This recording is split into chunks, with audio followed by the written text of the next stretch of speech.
Yes, sir. In last class, we have learned about the operators, sir. That Okay. arithmetic operator, unary operator, ternary operator, binary operator, and that relational operator. और आज आपने कहा था आप loop start करेंगे. Okay. So have you gone through the concept of operator? थोड़ा बहुत sir. Okay. Any doubt? अभी तक तो नहीं सर, अभी प्रैक्टिस करूंगी तो मे बी. अभी तक तो कुछ प्रोग्राम्स थे जो किए थे तो अभी तक क्लियर है. Okay. So by the time I'm getting connected through my laptop, I'll start class. Today we were supposed to start a new topic itself. Uh, Yes. we can say that in the very first class we had taken an analogy of how to make a cup of tea regarding the algorithm, the process, the procedures, right? So in that perspective, we came to a conclusion that in order to write a program or in order to code something, we must have some ingredients and we must have the proper procedure to mix those ingredients to get the correct result or output.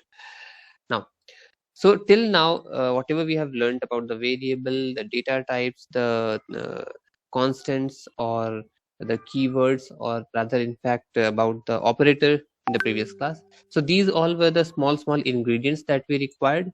Now we need to mix up these ingredients in some way or the other, depending upon the requirement of the question or demand of the program. Uh, we shall create, or we must be able to create the logic of it. Now, when we talk about the logic of a program, the logic of a program can be decomposed into three categories. Okay, primarily मैं इन्हें तीन categories में define करता हूँ. Rather आप इनका combinations भी कहीं आगे चल करके use कर सकते हो. So what are the three categories of creating the logic?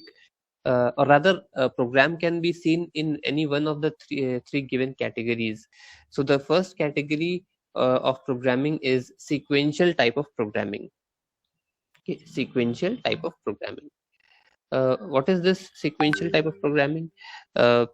The programs that starts, takes inputs, processes those inputs as per the given requirement of the program, and delivers or prints an output.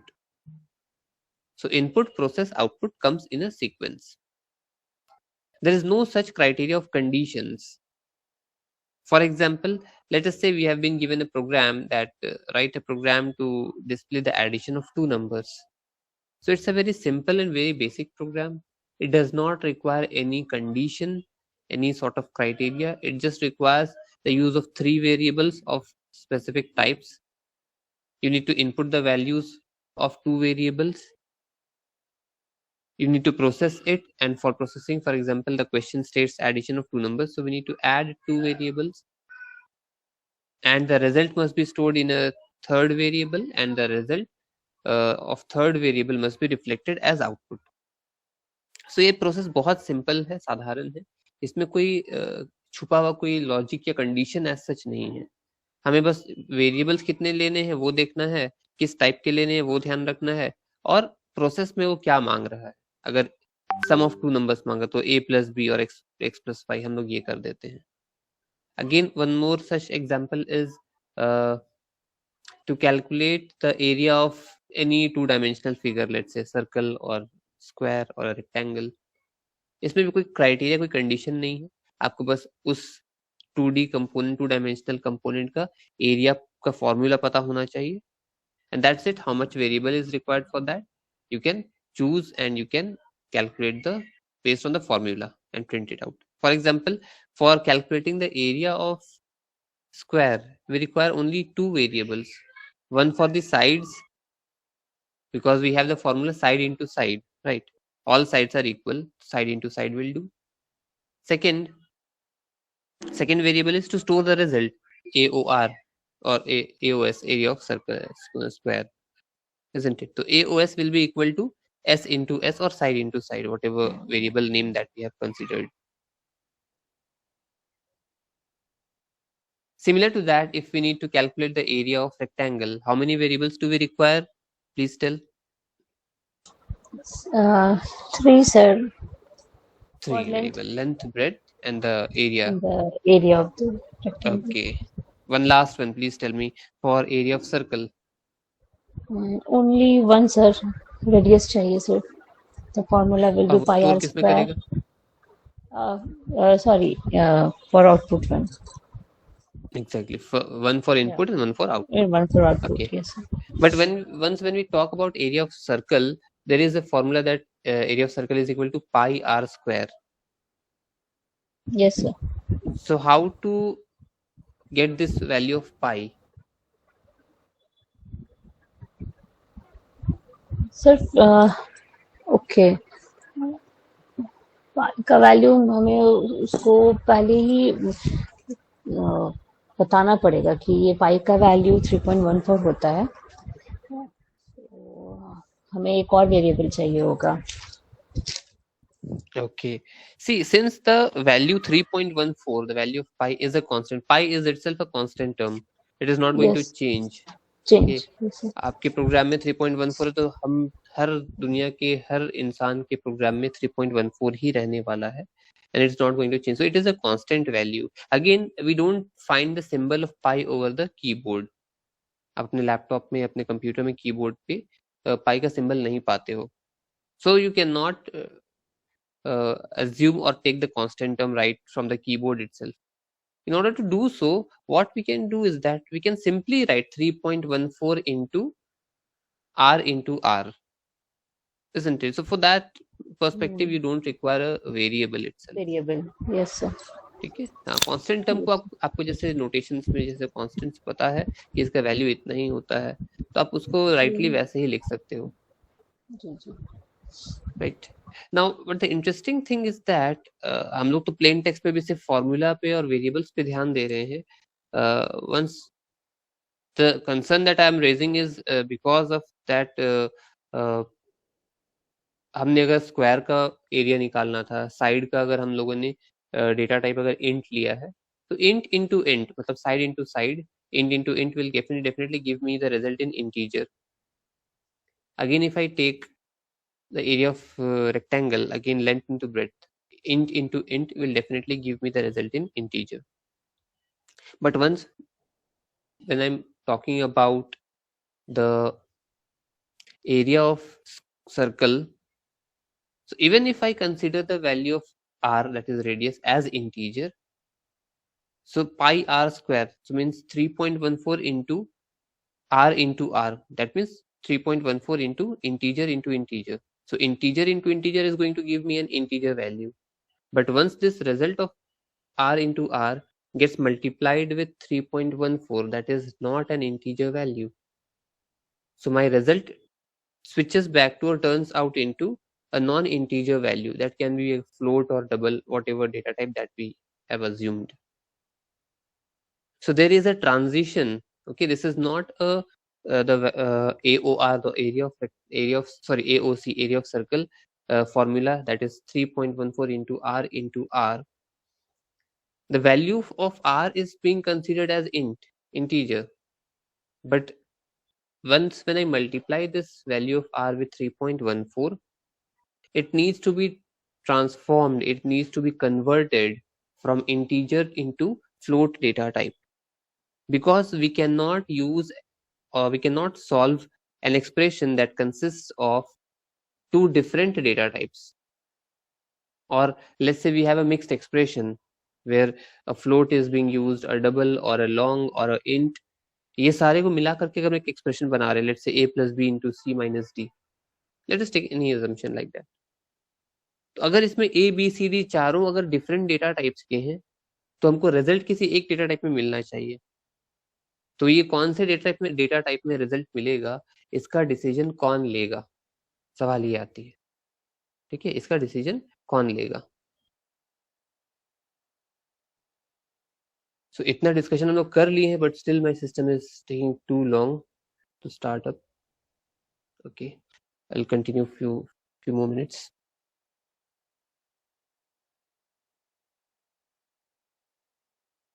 Okay, so ये जो data type में conversion आएगा, this concept is known as type casting और type conversion. Very rarely we discuss about this topic in C और C++. जावा में specifically इसके लिए type casting के लिए फॉर्मेट्स और वो सब बनाए गए हैं. So the typecasting shall only be done when we provide any hierarchical way. Hierarchical way of what? Hierarchical way of data types. मतलब आपके पास जितने भी data types C programming में होंगे, उनमें से सबसे ज्यादा, सबसे छोटा से लेकर के सबसे बड़ा डेटा टाइप कौन है. अब ये सबसे छोटा और सबसे बड़ा कैसे डिसाइड करते हैं? Based on the amount of storage required.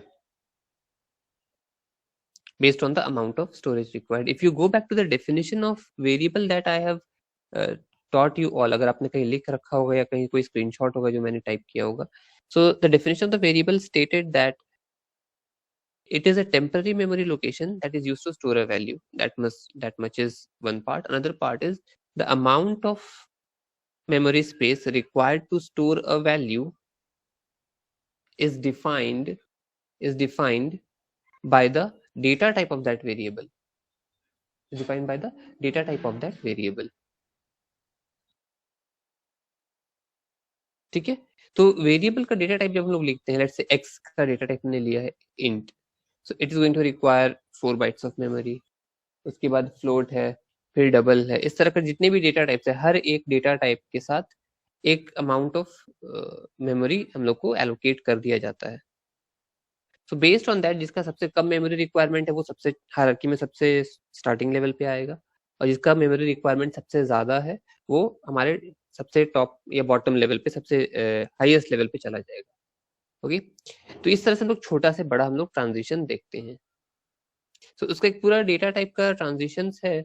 I'll sort out the list and try to provide you all in the after this class itself. Okay. So this was about the data types and conversion, type conversion. Now, so again coming back to sequential type of programming. तो sequential type of programming क्या है? जिसमें कोई condition ना लगा हुआ हो, आप सिंपल इनपुट करते हो, उसको एक फॉर्मूला के बेसिस पे प्रोसेस करते हो और रिजल्ट जनरेट होकर के आउटपुट आ जाता है. सो input, process and output. Next comes the second one where we are putting down the conditions. Okay, जहाँ पे conditions लगाते हैं. So this type of programming is known as selectional programming. Sequential was there, then we have the selectional. Okay, let me see if I can write down the. Sir एक question है, जैसा आपने भी बताया कि वो पाई स्क्वायर के लिए अगर हम लोग इंट वेरिएबल में डाल रहे हैं आर का, रेडियस का अपना इनपुट, तो लास्टली वो किस में रिजल्ट किस टाइप में देगा, किस डेटा टाइप में आपने if you are talking about the pi r square one, तो वहां पे हमारे पास आर तो हो गया था, लेटेस्ट से कि हम लोगों ने अज्यूम किया हो कि इंटीजर टाइप का है, इंटीजर है, और 3.14 एक है non integer, that is float type value, float number. Yes sir. ठीक है. तो डेफिनेटली अगर हम नॉर्मल मैथ में मल्टीप्लाई करते, लेट्स से 10 into 10, आर का वैल्यू हमने 10 ले रखा है, 10 into 10 गिव्स यू 100, 100 into 3.14, ठीक है. तो 3.14 इज अ फ्रैक्शनल वैल्यू, तो हमें 3.14 into 100 करते, तो on paper we could have written 314, isn't it? Yes sir. But वहां रिजल्ट हमें जनरेट करेगा 314.00. मतलब क्या? जो वेरिएबल हम लोग इक्वल टू से पहले लिख रहे हैं, AOC, area of circle, that must be of float type. Okay, ये एक रीजन. इस पे थोड़ा और टेक्निकल जाते हैं. इसमें बोल क्या रहा है कि जैसे हम लोग पेन पेपर पे सॉल्व करें, तो fortunately or unfortunately, in whichever way you can think about this one, we multiplied 10 into 10 into 3.14, so we got a result 314, which is a which turns out into an integer value, right? Yes. Right. But hierarchy or the rule states that if आपके अगर expression में int और float दोनों अगर आ गया है, so the result must always be in float value. तो sir hierarchy में जैसे आप कह रहे थे फ्लोट का तो जो मेरा साइज है वो तो बड़ा है int से, इसीलिए वो फ्लोट मिलेगा। Exactly. Okay. Okay, so we need to look into that list of hierarchy के ये डेटा टाइप्स जो हमें सी में दिए गए हैं, specially primary data types, yes sir. उनका हायरार्की क्या है। ठीक है, आपको एक टास्क यस। दे रहा हूँ, प्लीज लुक इनटू इट कि if you are able to find out any such thing, that hierarchy of data yes. types in C. Okay, yes sir. that should do. Okay, so I've reached up to certain position जहाँ पे मेरा system at least browser खोल करके अब search कर रहा है link को, होपफुली।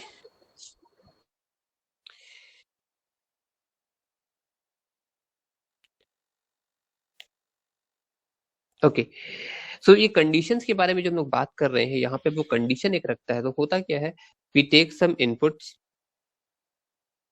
इनपुट लेने के बाद एक कंडीशन आ जाता है, एक या एक से अनेक, हम लोग एक पे स्टार्ट कर रहे हैं, एक कंडीशन आया, और इस कंडीशन का वैलिडिटी ये है कि this condition is going to be either true और false, it can not be both और it can not be any third option, it has to be either true or false. Okay, let's say there are two people standing right next to each other and we are comparing their heights. Okay, we are comparing their heights. Definitely यहाँ पे, हाँ चलो, यहाँ पे possibilities दोनों equal हो सकते हैं, but यहाँ पे हम लोग compare क्या कर रहे हैं कि दोनों में से बड़ा कौन है, right? इस तरह से अगेन दो नंबर हमें दिया हुआ है, या दो लोगों का एज दिया हुआ है, या कुछ भी क्राइटेरिया हम लोगों को दिया हुआ है, मार्क्स या रिजल्ट दो स्टूडेंट्स का दिया है, उनके बीच में हमें कंपैरिजन करना है। ओके, तो कंपैरिजन में हम लोग जब देख रहे हैं तो वहां पे क्या हो सकता है, कोई एक चीज दूसरे से छोटा या बड़ा या बराबर हो सकता है। Is there any fourth criteria possible? No. Okay, तो हम लोग मिनिमलिस्टिक इसको क्या करते हैं कि कंडीशन रख रहे हैं कि दो लोगों का मार्क्स में बड़ा कौन है। ठीक है, दो लोगों के मार्क्स में बड़ा कौन है, तो हम लोग उसको पूछते कैसे हैं, if x is greater than y और m1 ग्रेटर देन m2। सो m1 ग्रेटर देन m2, ये सवाल हमने जो पूछा, ये या तो ट्रू होगा या फॉल्स होगा। ट्रू होगा तो समझ में क्या आया, m1 marks was greater than m2 marks. अगर ये कंडीशन फॉल्स है, then we have two possibilities, either m2 is definitely greater than m1, else both values are same, m1 और m2 दोनों का सेम मार्क्स आया है, so this can also be a possibility, right?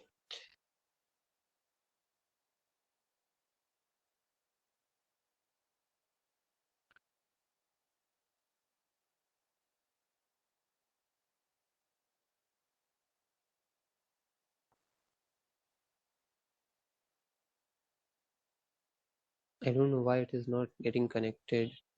Just give me a moment, I'll try to rejoin once again.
Okay, I'll try to continue in this fashion itself.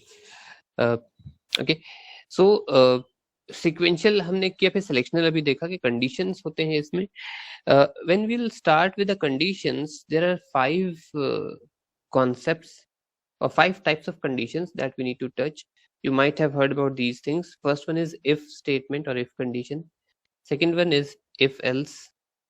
Third is if else if. Fourth is nested if.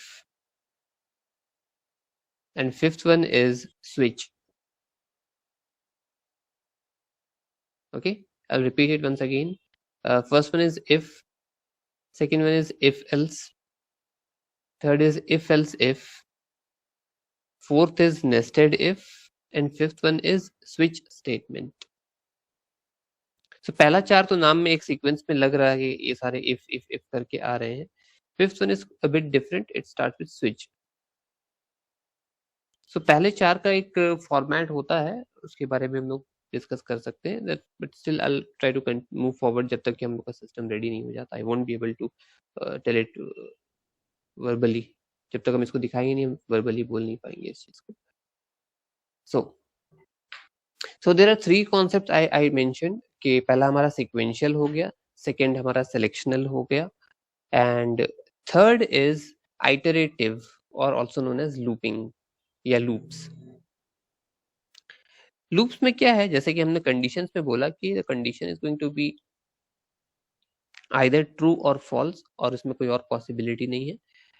और ये conditions जो है वो एक condition को एक ही बार execute कर सकते हैं. आपका कंडीशन अगर ट्रू हो गया, you will do some task, the system will do some task and it will terminate. Otherwise if your condition was false or is false, again it is possibility that वो एक कुछ और statements को execute कर रहा होगा और होकर के वो टर्मिनेट कर जाएगा. इट मे और may not execute some statement when the condition is false. So it is not mandatory, but it is mandatory while when the condition becomes or when the condition becomes true, कि वो कुछ statements को execute करे और उसके basis पे result generate करके terminate हो जाए.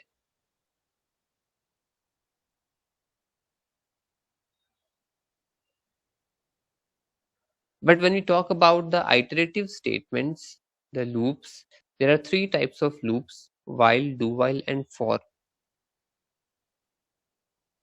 इनमें क्या होता है, एक इनपुट सेट ऑफ इनपुट लेने के बाद we put down a condition and we see to it that if the condition is true, then it has to execute some statement, and after execution it must change the value which was belonging to the condition में आपने जिस variable को use किया था वो अपना value change कर रहा होगा, अपडेट कर रहा होगा as per the requirement of the question. और ये वैल्यू अपडेट करने के बाद दोबारा जाता है अपने कंडीशन में. So it goes back to the condition once again. ये टर्मिनेट नहीं करके it goes back to the condition to verify कि अच्छा अब वैल्यू अपडेट करने के बाद क्या कंडीशन अभी भी ट्रू परसिस्ट कर रहा है. If it stage true, then the process keeps on continuing, and when the condition becomes false, the entire process terminates and comes out of the loop. So आपका लूप एक बार, 2 बार, 1000 बार, 25 बार, n number of times execute कर सकता है depending upon the question कि कितनी बार उसे loop चलाना है. Also depending upon sometimes अगर हम लोग उसमें अगर कुछ मिस्टेक कर जाते हैं लूप में, तो या तो वो लूप एक बार भी नहीं चलेगा, या XYZ टाइम्स चल सकता है, या फिर वो इनफाइनाइट टाइम्स चल सकता है. मतलब वो नॉन टर्मिनेटिंग लूप बन गया, वो कभी फॉल्स हो ही नहीं रहा है.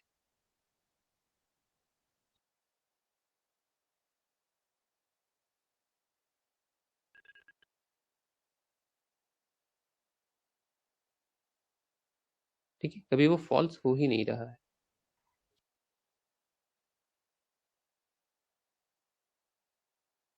So there are 3 types of loop: while, do while and for loop. And specifically when we are discussing about the while and do while loop, there are a set of differences between the two, and very rarely we do find in books and in some notes that sir कहाँ पे while और कहाँ पे do while loop use करना है। तो इसका reason एक यही आता है कि while is an entry control loop and do while is an exit control loop। आपको इस टर्म से कुछ समझ में आता है? Would you like to explain this term? What is entry control and exit control loop? Not exactly sir, but entry control loop मतलब input या फिर जब तक जैसे ये लूप चल रहा है तो ये कंट्रोल हमारा जब वैल्यू चेंज हो रहा है, जब भी कोई भी हम कंडीशन चेक करते हैं तो वैल्यू हर बार चेंज होता है, तो वहाँ पर एंट्री पे होगा। और डू वाइल में मे बी जहाँ पे हम लोग इनपुट लिए, प्रोसेस हुआ, मतलब जो भी कंडीशन चेक हुआ, जो प्रिंट होना है वो हुआ, उसके बाद वैल्यू इंक्रीज या डिक्रीज होता है, तो वहाँ पे वो एग्जिट होता है। तो मे बी वो डू वाइल इसलिए बेटा आ जाएगी। ओके, एक रियल लाइफ एग्जांपल देखते हैं, सिनेरियो। किसी भी शहर के हम लोग रेलवे स्टेशन में घुसते हैं, कार लेके जा रहे हैं, लेट्स से अगर किसी को ड्रॉप करने जा रहे हैं या किसी को रिसीव करने जा रहे हैं, तो वहाँ पे दो, एक एंट्री पॉइंट होता है, एक एग्जिट पॉइंट होता है, राइट। सो एंट्री पॉइंट पे जब हम पहुंचते हैं, अपना गाड़ी अंदर लेकर के जा रहे हैं टूवर्ड्स द स्टेशन, वो वहाँ पे रोक देते हैं, they ask for the ticket कि आप पार्किंग टिकट या चार्जेस पे करो तब अंदर जाओगे, ठीक है। तो वो एंट्री चेक पॉइंट पे हमें रोक दे रहा है, एंट्री चेक पॉइंट पे ही रोक दे रहा है कि आप पहले टिकट कटा लो या टिकट दिखा दो या पेमेंट कर दो, देन आप आगे जा सकते हो, अपना काम कर सकते हो। सो वो एंट्री कंट्रोल लूप हो गया, जब तक हम अंदर अलाउ, ये एंट्री कंट्रोल टर्म हो गया, इस चीज को बोलेंगे। अ, इसमें रीजन क्या, इसमें प्रॉब्लम क्या समझ में आ रहा है कि अगर किसी का ट्रेन छूटने वाला है या वो लेट चल रहा है, तो आपकी इस टिकट के चक्कर में उसका ट्रेन छूट सकता है ना, ये एक पॉसिबिलिटी है। अ, तो इसके लिए प्रॉब्लम क्रिएट हुआ कि एंट्री के टाइम में टिकट मांगते हो, टिकट चेक करते हो, डिले हो जाता है, ट्रेन छूटने का खतरा रहता है। आप एग्जिट के टाइम में ले लो, मतलब कि अगर हम किसी को रिसीव करके या किसी को ड्रॉप करके हम निकलेंगे, डेफिनेटली हम निकलेंगे, हम कार तो वहां छोड़ नहीं सकते रेलवे स्टेशन में। तो जब हम लोग एग्जिट कर रहे हूँ, ठीक है, एग्जिट जब कर रहे हो, निकल रहे हो, तब आप हमसे टिकट या चार्जेस उसका ले लो, so that is exit control loop. Again हो क्या रहा है, एंट्री कंट्रोल में एक और प्रॉब्लम क्या आता है कि, अरे ठीक है, इतना तक समझ में आ गया। अगेन हम लोग नॉर्मल मार्केट में भी जो अपने टू व्हीलर को पार्क करते हैं, शॉपिंग करने जा रहे हैं, तो वहां पे भी क्या होता है, वो टिकट काटता है, parking ticket. Again you can pay it before hand. आप जब जा रहे हो मार्केटिंग करने, तभी पार्क करने के टाइम में तभी दे सकते हो, otherwise will take down the ticket, आप बोलोगे मैं आकर के पे करूंगा, ठीक है। सो आप जब पे करके जा रहे हो, अगर आपको रेस्ट्रिक्ट कर रखे नहीं, यू हैव टू पे इट बिफोर यू लीव, आप गाड़ी अपना लगा दियो, आप जाओ आराम से, लेकिन टिकट कटा लो, पैसा दे के जाओ। जब मार्केट में रश बहुत रहता है, उनके पास काम ज्यादा रहता है, वो क्या करते हैं, आप सर पेमेंट करके चले जाओ, शायद आप जब पहुंचेंगे हम शायद हूं ही ना वहां पे, या भीड़ हो, हम वहां तक पहुंच नहीं पाए, तो आप टिकट कटा लो, पैसा दे दो। तो वो एंट्री पे ही रोक दे रहे हैं। और दूसरा क्या हो रहा है हमारे पास, कि एक एग्जिट कंट्रोल लूप। जब हम, रश आवर नहीं था, मार्केट में भीड़ नहीं है, वो कैजुअली आराम से बैठा है, कम व्हीकल से कम लोड है उसके ऊपर, तो वो क्या कर रहा है, हमें बोल रहा है कि एग्जिट कंट्रोल लूप, मतलब आप चले जाओ टिकट कटा करके, आने टाइम या आ जाओगे वापस रिटर्न टाइम में, तब आप पैसे दे देना, ठीक है। तो ये एक एंट्री और एग्जिट कंट्रोल लूप का एक रेफरेंस हो गया है, it is not a very realistic example, but because यहाँ पे लूप में कोई काम नहीं हो रहा है। But in order to understand we can take a in this order that, कि पहले आप अपना काम कर लो, you do your task first, and then will check the condition कि whether you have the parking ticket और नॉट, ठीक है, उसकी बेसिस पे हम लोग काम करेंगे। तो ये हो गया एग्जिट कंट्रोल, आप पहले अपना काम कर रहे हो, you are being allowed to do your task, whatever task you are having, and then it is testing the condition, whether the condition is or was true or not. If the condition is or was true, then again repeat the task. You are entitled, you are eligible to repeat the task.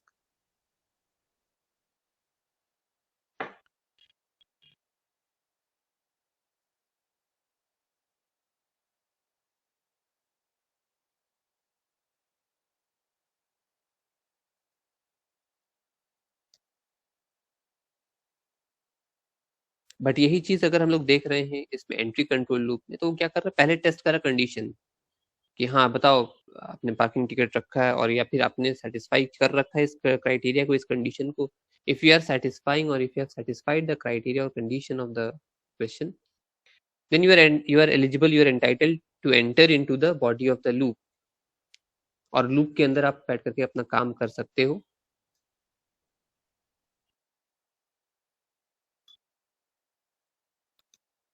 Just a minute.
Okay.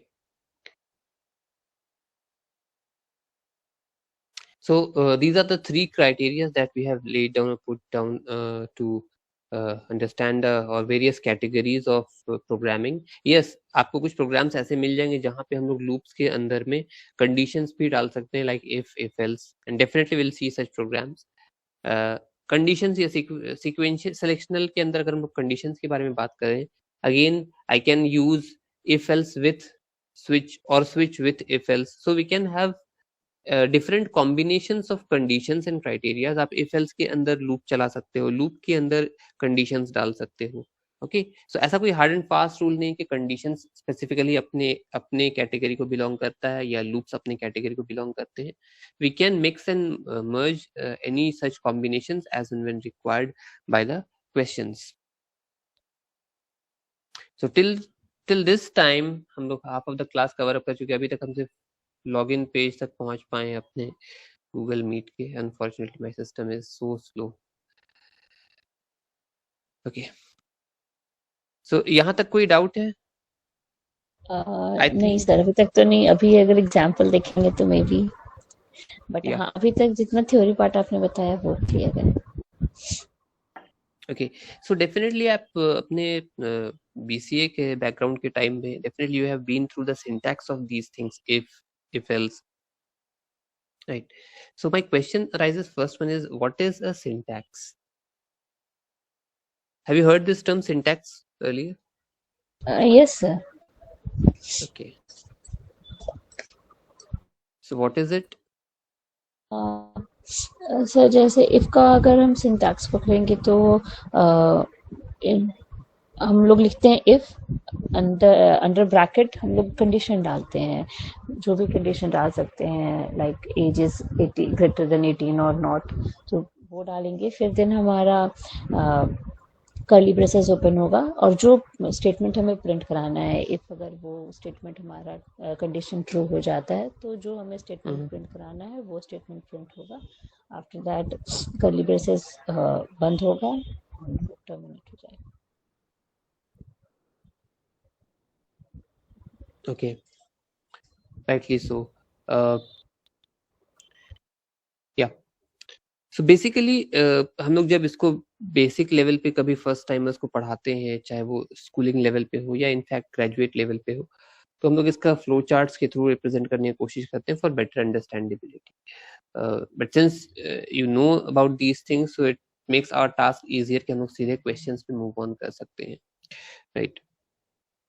So basically जब हम लोग conditional statements पे बात करते हैं, loops का use करते हैं, we are mostly using the relational operators, that is the less than equal to, greater than equal to, equal to and not equal to. Okay, so these are the places, scenarios where we mostly use our relational operators. Okay, apart from that relational operators हम लोग conditions के अलावा कहीं use नहीं कर पाते because वो condition के साथ ही लगेगा, right. I think theory describe करने के लिए जितना था, I have laid down the criteria, contents, each and everything. Still waiting for my system.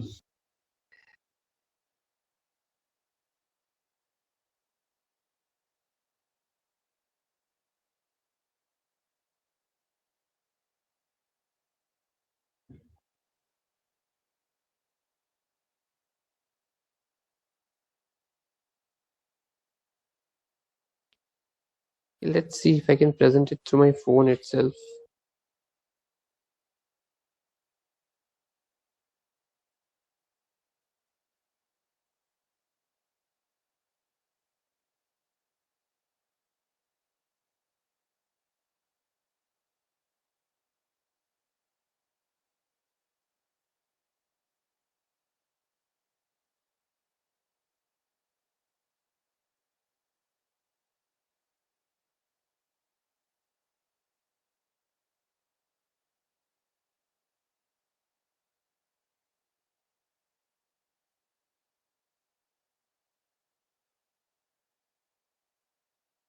Let me know if you're viewing my screen or not.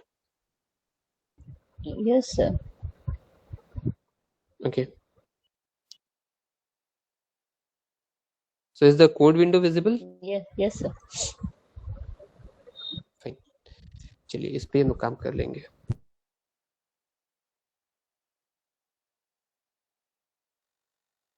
So first one syntax, if I'm considering, हम programme पे एक लिख देते हैं.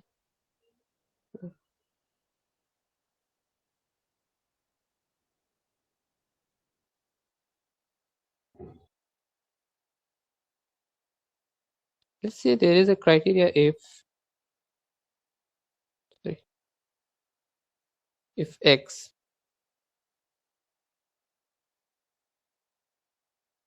equal y, if this criteria is true, statement is going to write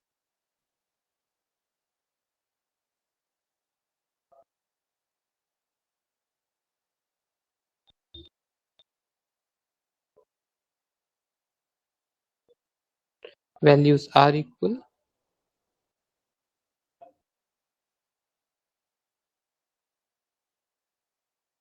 else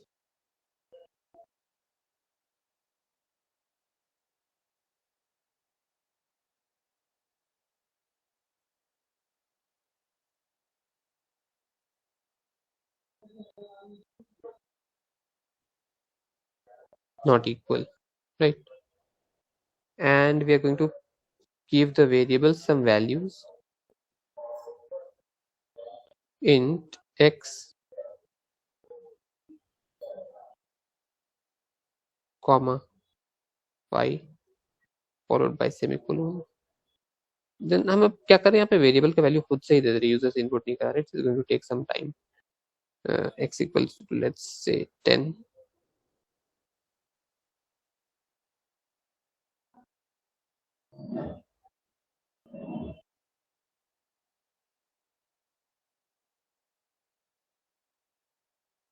Okay. So if you are able to see the solution of the program, could you tell me what is going to be the output of this program?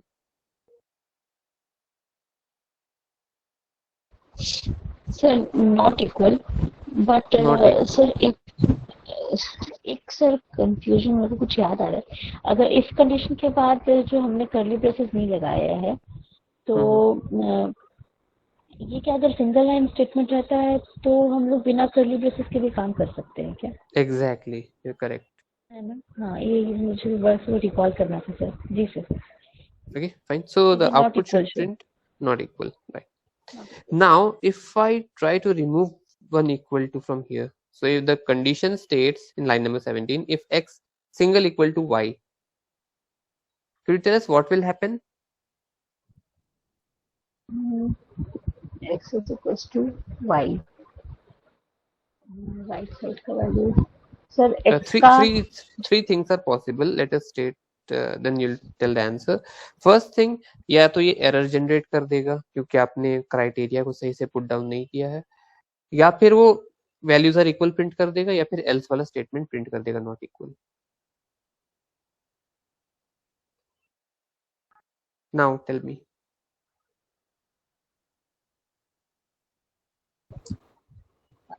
Sir ये तो एक statement ही हमारा ये गलत है इस programme के manner में कि x is equals to y, वो यहाँ पे कंडीशन नहीं चेक करेगा। जब तक डबल इक्वल्स टू रहेगा तब तक ये नहीं चेक करेगा, ये कंडीशन चेक नहीं करेगा। ये हो गया हमारा क्या ऑपरेटर कहते हैं उसको, सर ये हम वैल्यू दे दे रहे हैं, x को y का वैल्यू दे देंगे, दैट इज वो 10 की जगह पे वो 1 ले लेगा, y का वैल्यू ले लेगा।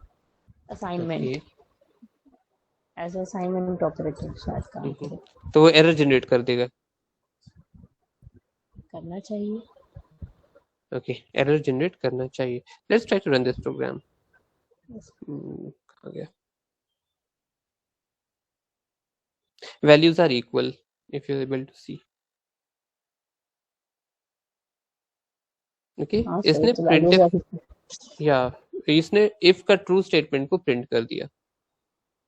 Okay, now see what I'm going to do is that I'm putting down the value of y as 0. Okay, y as 0 और बाकी सारा criteria वैसे ही रखते हैं। Then I'll try to run the program once again. See, how come if I'm taking a non-zero value, it is printing values are equal, but if I'm considering 0, it is stating not equal, मतलब else part execute हो रहा है। And similar to that, if I take let's say negative value, आपके लिए मैं तीनों values रख दे रहा हूँ, -2, what happened, -2, yeah। अब चेक करते हैं, still stays values are equal। वैसे तो मे बी ये बाइनरी नंबर पे मे बी ले रहा हो, अभी तक तो ऐसा नहीं है। नहीं, अभी तक तो ऐसा नहीं है,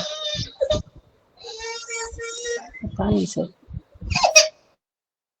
okay,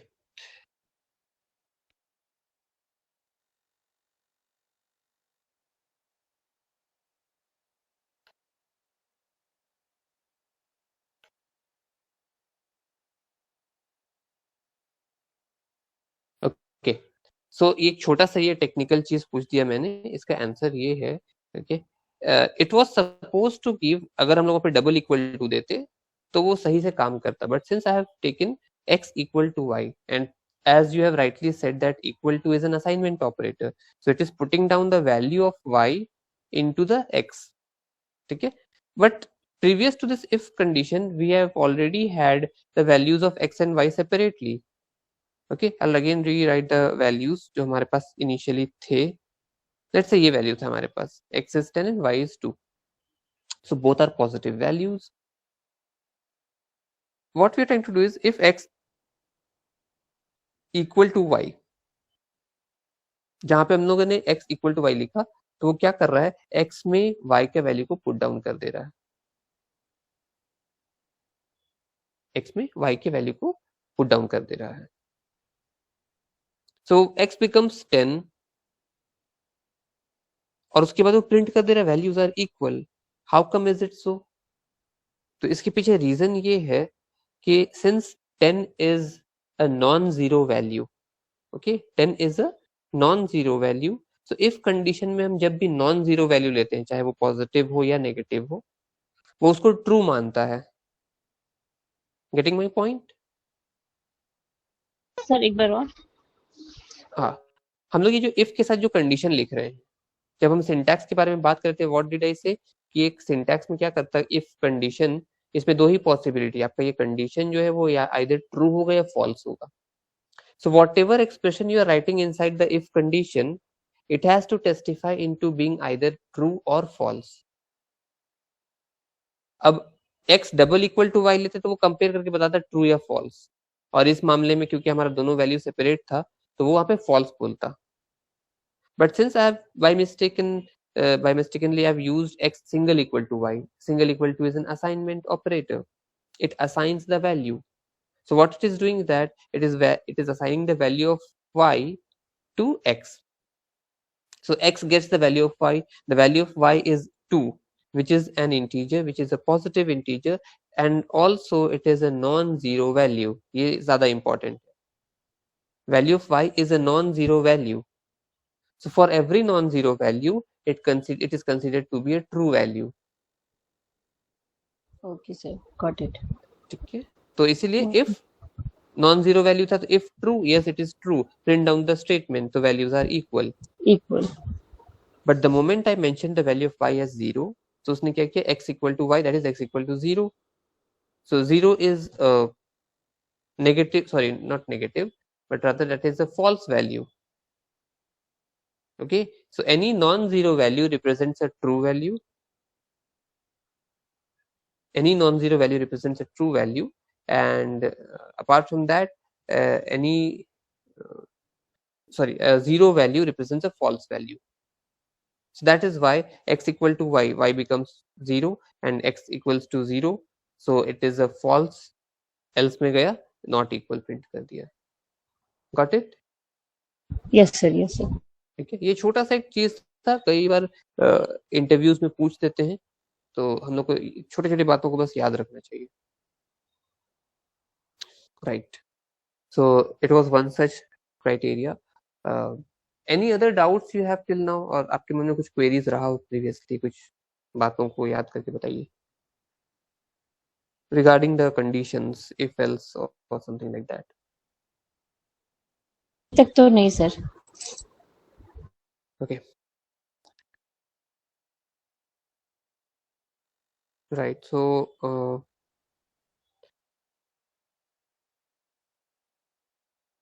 okay. I'll close this session today over here with giving you a task. एक task तो मैंने दे दिया कि वो hierarchy वाला पता कर लेने के लिए, data types का hierarchy. Second one is you need to create a program where you have to swap down two numbers or interchange two numbers. I think you might have solved this program previously also. Yes sir. Swapping of two numbers. This program can be solved using two ways. First one using third variable, or second one is without using a third variable. So definitely we have the solutions over the internet, but I want कि आप इसको try करो खुद से, ठीक है, और अगर हो पाए तो definitely हम लोग फिर आगे बढ़ जाएंगे. तो क्या इस क्वेश्चन को सॉल्व करने के लिए do we require any conditions like if else, something like that?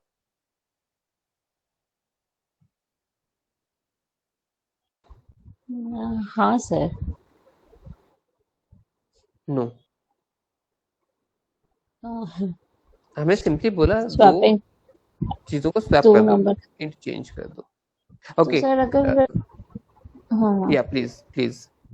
हाँ नहीं सर, तो थर्ड वेरिएबल में जैसे दो नंबर x y ले लिया, अभी x की जगह y का वैल्यू रखेंगे, तो एक थर्ड वेरिएबल पे पहले उसको एक नंबर देना पड़ेगा ना. जैसे x का वैल्यू हमने दे दिया 4, y का वैल्यू दे दिया 6, तो अब x का वैल्यू जो ओरिजिनल है उसको कहीं तो हमको स्टोर कराना होगा ना. देन हम y का वैल्यू 6 पे डालेंगे और फिर x का वैल्यू y पे डालेंगे.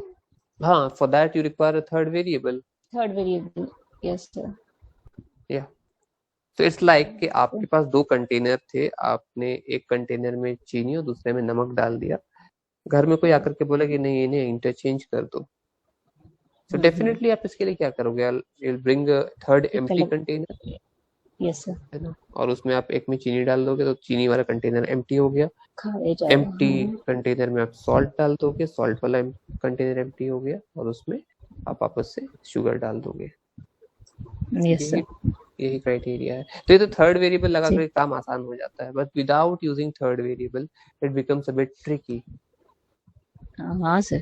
ठीक है, यहाँ पे क्या करना है, if you are having a pen and paper please try to solve this one. तो 1 मिनट लगेगा. Yes sir. ठीक है, let's take the values of x and y as 10 and 5 respectively. Okay. Okay. Then first line that we're going to take up, that we're going to do after taking the input is that x equal to x plus y. X आप is equals लिख लो इस to equation को okay. x equal to x plus Yes, y sir. and right side में उसको solve कर लो how much value you are getting. Okay. Yes, sir. So current value of x becomes 15, Yes, sir. right? Then next line में हम लोग क्या करेंगे, y equal to x minus y, or sorry x, yeah, y or x equal to x minus y. Let's test this one. I'm not sure right now. आप एक काम करोगे X is x minus y. हाँ. Okay. First वाले line को change करना है sir, या फिर नेक्स्ट लाइन ये होगा? नहीं, फर्स्ट लाइन तो हमारा क्या था, x equal to x plus y. X is equals to x plus y. Yes, sir. सो अब हुआ क्या क्या कि हमारे पास x का एक नया वैल्यू आ गया, दैट इज 15. 15. बट ये 15 हमारा एक्चुअल वैल्यू है ही नहीं, जो कि या तो इनपुट के टाइम लिया गया था या हमको आंसर में चाहिए था, बिकॉज आंसर आंसर में हमें या तो हाँ. 10 या 5 चाहिए. Yeah. So we have added two numbers. Now we need to subtract these two numbers, the x and x minus y. Okay. Then x is equals to x minus y. Yeah. So what do you get in x? 10, sir. Again you get 10. So मतलब कि वहां पे Yes. अगर हम y लिख देते हैं, y equal to x minus y, so that satisfies our criteria. Yes. Y equal to x minus y. X And now minus it's y. equal, Yes. yeah. So you get the value of y as 10, rightly so? 10. So initially we started with the value of y as 5. Now we are having the value of y as 10, which was 10. previously the value of x. X. Yeah. So Yes, sir. आधा काम तो हमने कर लिया है, y में x का value आ गया है, डाल दिया है हाँ. अब तो x वापस में से y x का वैल्यू चाहिए. right. Yes, So sir. can we write right now, third line लिखेंगे x equal to x minus y. X is equals to x minus y. x का वैल्यू हमारे हाँ सर, x का value हमारे पास 15 था and y का नया value हमारे पास 10 है. Got it? ये हो गया 5. Yes sir. Yeah. तो ये तीन लाइन हमें बस याद रखना पड़ता है, ठीक है? ओके आप सर. कोई भी हाँ वैल्यू हाँ. अज्यूम कर लो, ये काम कर जाएगा. So I have mentioned it about regarding the positive values. I'm not sure क्या ये हाँ हाँ negative values के लिए नेगेटिव के साथ जाएगा. हाँ हाँ काम हाँ. करता भी है या नहीं, आपको इसको टेस्टिफाई करना पड़ेगा. जी जी. Right. So one last thing that I would like to conclude with is that हम हमेशा अपने स्टूडेंट्स को recommend करते हैं, सजेस्ट करते हैं कि जब भी हम एक प्रोग्राम को कंसीव करते हैं, सोचते हैं, we have got a problem statement, इसका जो सॉल्यूशन हम लोग इमेजिन करते हैं, we have to visualize every possible values.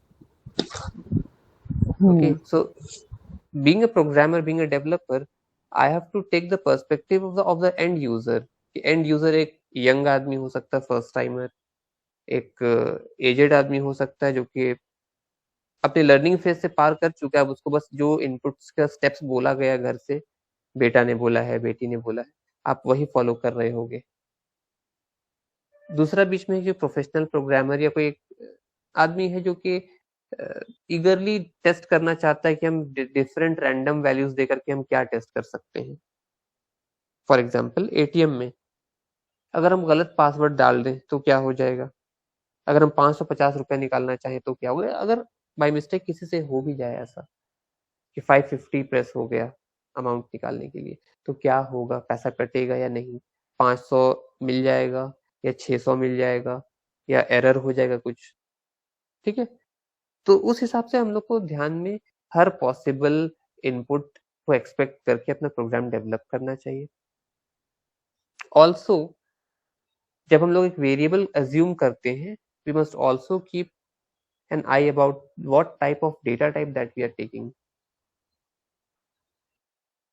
अगर आप डेटा टाइप एक गलत ले लोगे, you won't believe उसके चलते कितने सारे लोगों का रिजल्ट खराब हो सकता है. I'll give you an example. Suppose railway, government of India का रेलवे सेक्शन जो है, रेलवे डिवीजन जो है, वो अपना एग्जाम्स निकाल रहा है, qualifying exams, and it's an online exam, MCQ based exam है. हर सही आंसर पे 1 मार्क्स मिल रहा है और हर एक रॉन्ग आंसर पे 0.25 डिडक्ट हो रहे हैं. Okay, so the criteria is very fair and simple. इसमें हम लोगों ने देखा कि out of 100 marks, out of 100 questions, somebody has secured 75, somebody has secured 75.5, somebody has secured 76, something like that. मतलब पॉइंट में भी वैल्यूज आ रहे हैं. या फिर एग्जाम जो वो कंडक्ट किया उसने 3 सेक्शंस का किया, एक एप्टीट्यूड का होगा, एक इंजीनियरिंग सेक्शन का होगा और दूसरा एक लॉजिकल रीजनिंग पे रहा होगा या कम्युनिकेशन पे रहा होगा, और इन तीनों का मार्क्स क्यूमुलेट करके वो रिजल्ट जनरेट कर रहे हैं। अब अगर हम लोग अपना इन तीनों सेक्शन का टोटल मार्क्स को इंट डेटा टाइप में ले जाते हैं और हो सकता है किसी का मार्क्स 77 पॉइंट समथिंग आया होगा, ठीक है ना, तो उससे क्या हुआ, क्योंकि हमने इंट डेटा टाइप अज्यूम कर लिया, उसका हर जगह से हर सेक्शन से 0.5 मार्क्स हम लोगों ने उड़ा दिया, वैनिश कर दिया, because we have not selected the correct data type, जिसके चलते उसका अगर 3 सब्जेक्ट हम कंसिडर कर रहे हैं तो 0.5 प्लस 0.5 प्लस 0.5 1.5 मार्क्स उसका प्रोग्रामिंग के चलते डिडक्ट हो गया। इनकरेक्ट डेटा टाइप ले लिया था आपने तो 1.5 मार्क्स उसका डिडक्ट हो गया रिजल्ट में से। इस 1.5 मार्क्स के चक्कर में कितने लोगों का कट ऑफ क्लियर होते होते मिस हो गया होगा? पॉसिबल है ना ये सिनेरियो? बिल्कुल सर। ठीक है, so just because the developer, the programmer took an incorrect or wrong data type in this segment, उसके चलते कई लोगों का करियर या फ्यूचर जो है बनते बनते रह गया, और इनमें उनकी कोई गलती नहीं है। इस पे रेलवे या वो ऑर्गेनाइज जिसका एग्जाम कंडक्ट हो रहा है वो थर्ड पार्टी को दे दिया, जैसे टीसीएस को दे रखा है, इन्फोसिस को दे रखा है, तो वो रेलवे मना कर दिया कि ये हमारा इशू है ही नहीं, उन्होंने एग्जाम कंडक्ट करवाया था, उनसे पूछो। अब वो टीसीएस वाले बोलेंगे, इन्फोसिस वाले बोलेंगे कि हमें तो जो रूल्स बोला गया था हम लोगों ने उसके बेसिस पे बना दिया, हमें डेटा टाइप बताया ही नहीं था। रेलवे वाला बोल रहा कि डेटा टाइप क्या होता है हमको समझ में ही नहीं आता है, ठीक है ना। तो ये क्या हो रहा है, ये दोनों के बीच में लड़ाई हो गया, कोर्ट में केस चला गया, लड़ रहे हैं दोनों टीम, 3 साल 4 साल से लड़ रहे, सॉल्यूशन ही नहीं निकल रहा है और लोगों का फ्यूचर वेस्ट होता चला जा रहा है। तो अगर जिसका डिमांड आया है डेवलपर को, जिसके लिए आप सॉफ्टवेयर या एप्लीकेशन डेवलप कर रहे हो, उससे आपको ये इन्फॉर्मेशन निकालना बहुत जरूरी है कि आप किस टाइप का वैल्यू परसीव करना चाहते हो। और ये problem mostly numeric data types के साथ आता है, जहाँ पे आप फ्रैक्शनल वैल्यू को अज्यूम एक्सपेक्ट करते हो या नहीं करते हो। अगर आप न्यूमेरिकल वैल्यू ले रहे हो, फ्रैक्शनल वैल्यू ले रहे हो, तो वो कहाँ तक जाना चाहिए। फॉर एग्जाम्पल अगर एटीएम का ही रेफरेंस हम लोग दे रहे हैं तो वहाँ पे क्या बोलता है हमेशा, मल्टीपल ऑफ 500 या मल्टीपल ऑफ 100 जाना चाहिए। आजकल तो शायद सिर्फ 500 का ही नोट्स निकलता है, आई डोंट थिंक सो दूसरा कुछ नोट्स निकलता भी है या नहीं। तो अगर सिर्फ 500 का निकला तो हमेशा बोलेगा मल्टीपल ऑफ 500 में आप डाल दो, लाइक 500, 1000, 1500, 2000 समथिंग लाइक दैट। लेकिन अगर मैं 1700 डालता हूँ या 1600 या 1800, so will that be able to perceive something, और वो या फिर वो इनकरेक्ट बोल करके मेरा एक ट्रांजैक्शन कैंसिल कर देगा। ठीक है, तो ये छोटा सा बात है डेटा टाइप को लेना हमारे प्रोग्रामिंग वर्ल्ड के लिए, लेकिन ये कितना सेंसिटिव इन्फॉर्मेशन आपका एक स्टोर या हैंडल कर रहा है, मिसयूज हो सकता है जिसके चलते आपका पूरा एक लिस्ट ऑफ रिजल्ट बर्बाद हो सकता है, खराब हो सकता है। ये बात यहाँ तक हम लोगों ने बात डिस्कशन कर लिया कि वो मैटर कोर्ट तक चला गया एक छोटे से डेटा टाइप के चलते। Yes sir. isn't it? So next time जब भी आप कोई भी क्वेश्चन को थिंक ऑफ करो, उसमें डेटा टाइप को सबसे ज्यादा प्रिविलेज और इम्पोर्टेंस दो।